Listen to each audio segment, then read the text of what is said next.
Bonjour les amis, bonjour à tous. Alors les amis, rien de tel de donner des explications à quelques questions là, des personnes que je vais aider là. Alors les amis, j'ai Anita qui me dit tu sèmes les poireaux et ils germent, ils grandissent et puis au bout de quelques centimètres apparemment ils meurent. Alors je ne sais pas. Alors est-ce que tu as un problème dans ta terre? Je ne sais pas. Donc c'est très difficile à dire. Tout ce que je peux te dire, pour quand on a un souci comme ça, il y a quelque chose qui ne va pas dans la terre, moi ce que je ferai, c'est que je travaillerai bien ma terre en apportant un gros sac de bon terreau de riz en potage que tu vas bien mélanger à l'endroit où tu vas semer tes poireaux. Voilà, donc tu fais ton semis, voilà, il est encore temps, on est fin mai, mais tu peux encore semer des poireaux.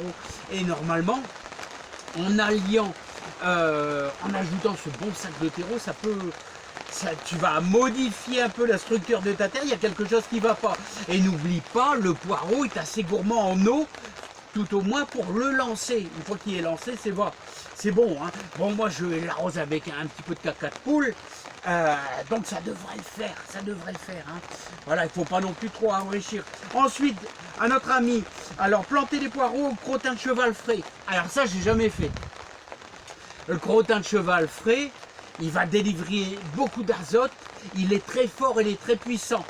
Alors, je pense que c'est possible de planter tes poireaux, là, mais il va falloir diluer quand même beaucoup.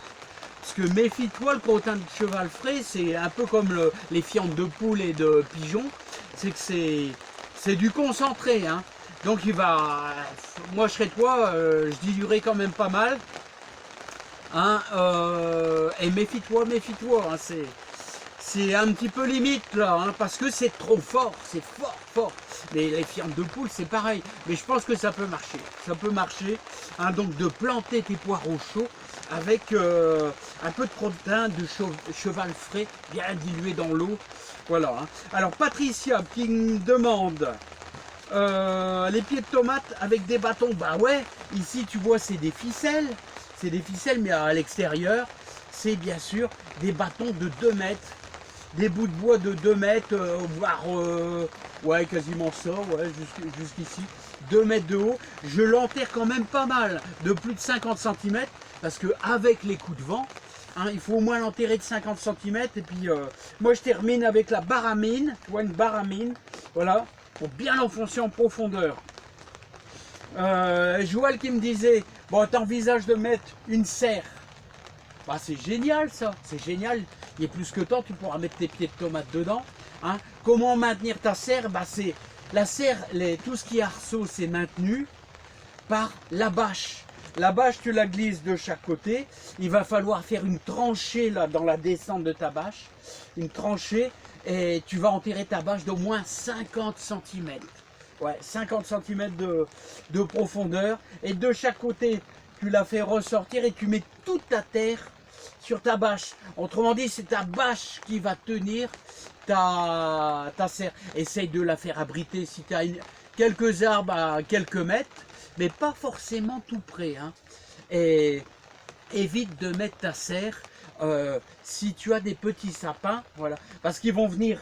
Si tu mets ta serre à côté de sapins à 1 mètre, on va dire de ta serre, et ben les sapins ils vont sentir ta bonne terre et ils vont venir gratouiller en profondeur.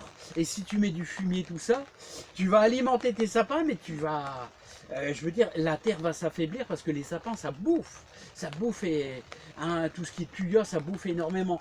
Donc un arbre c'est bien, quelques arbres c'est bien, mais à 4-5 mètres de distance quand même de ta serre, ça va déjà te couper un peu le vent. Hein. Voilà, donc 4 poules pour les tomates. Alors, le caca de poule, je m'en sers pourquoi?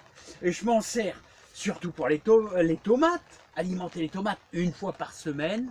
Voilà, comme vous avez vu, les poireaux, un petit arrosage aux fientes de poule et de pigeons une fois par semaine, les tomates. Mais les poireaux, je le fais, allez, une fois, 2 fois, tous les 15 jours, 3 semaines.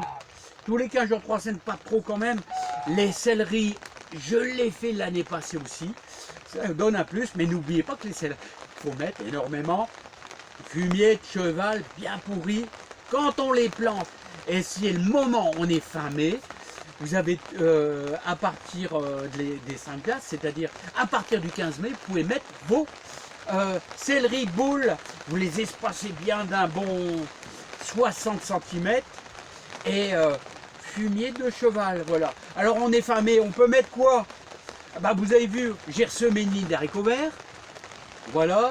Hein, vous pouvez remettre des petits pois, des journées maussades comme ici, vous pouvez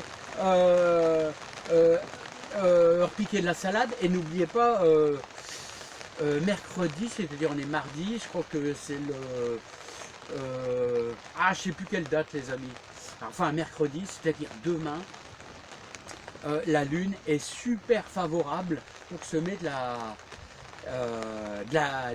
la salade à couper, voilà, de la salade à couper. Alors la salade à couper, pourquoi je vous conseille la salade à couper? Parce que vous allez pouvoir la couper plusieurs fois, c'est sûr, et si vous mettez plusieurs sortes de laitues, il y a des laitues, attention, qui sont assez embêtantes, vous savez à cause de quoi? Bah, la montée à graines, ouais, parce que on va attaquer le mois de juin, dans quelques jours, et qu'est-ce qui va se passer?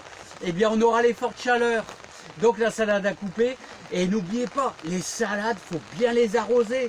Bien les arroser, c'est important le soir vers 22 h. Vous savez pourquoi?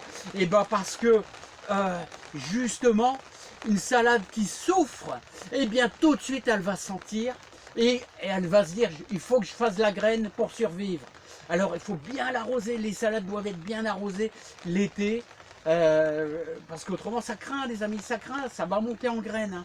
Alors vous pouvez encore semer des potimarrons. Hein.